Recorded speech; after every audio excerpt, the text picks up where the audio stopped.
Jotain. Joo. No karva tuossa poskessa. Joo, ota pois se. Lähti. Tuli muuten mieleen poskesta. Arvaa mikä. No. Cheek! Ja Sasta West. Aivan. Joo. Ne on tänä kesänä. Niin Ne on. on pian. Siellä on Cheekki. Mitäs muita? Joo, sit on vielä lisää räppiä. Joku Jode Kulleville. Ei kun se on tää Jare ja Ville-Kalle. Niin joo, mä vähän sekoitin. Ne on kovia jätkiä. Tosi hyviä hemmoja. Mitäs muita on siellä muuten kuin räppiä? Joo, siellä on mikä se nyt oli? Ching Ching. Mikä vitsi, tyttö oot kuin tiikeri tai Onko se Linda? Ladyboy. Frederikki Reetu on siellä. Hyvä äijä. Oliks vielä jotain? On. Jotain vankilapoikia. Ai niin, se on se coverbändi. Mikä cover? Coverisbändi vai? Ei kun cover! Mikä cover? No ne soittaa muitten biisejä. Ai joo.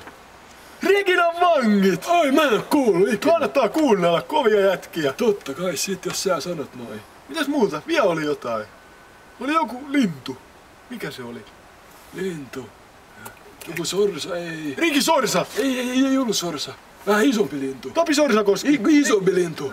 Joutsen. Ei. Joku Hanni. Pauli Hanhiniemi! Joo. Se on hyvä rumpali. Mitäs muita? Joku basisti oli kans. Ei kun just se nainen. Niin. Mieletön pimatsu tyttö. Mä näin sen TV:ssä. Joo, mäkin näin. Himmeä pimu. Se oli siellä Neuvostoviisuissa. Niin oli. Eveliina Määttä. Pitää mennä kattoo Joo. ja vähän kuuntelee. Niin, kattoo varsinkin. Joo, enemmän kattoo. Mutta kuunteleekin joo. Mut siinä ne oli. Siinä ne oli, mutta totta kai. Me ollaan Kans siellä. Joo. Tiedätkö, onko käynyt kaupassa lähiaikoina? Kävin mä eilen. Katsotko juhlamakan hintaa? Joo, hirveän kallista. Mitä sä viet, kun sä meet Pirjolla käymään? Niin? En mä enää Pirjolla käy. Ai joo. Mutta Ritvala mä oon käynyt pari viikkoa sitten. Pari viikkoa? Joo. Et sä voi mennä sinne. Ei niitä tappaa, mut... Joo, Niin. nyt lähdetään saman tien. Mennään nyt saman tien lähdetään. Mä oon kuuntelemaan linnunlaulua täällä. Kiva olla täällä.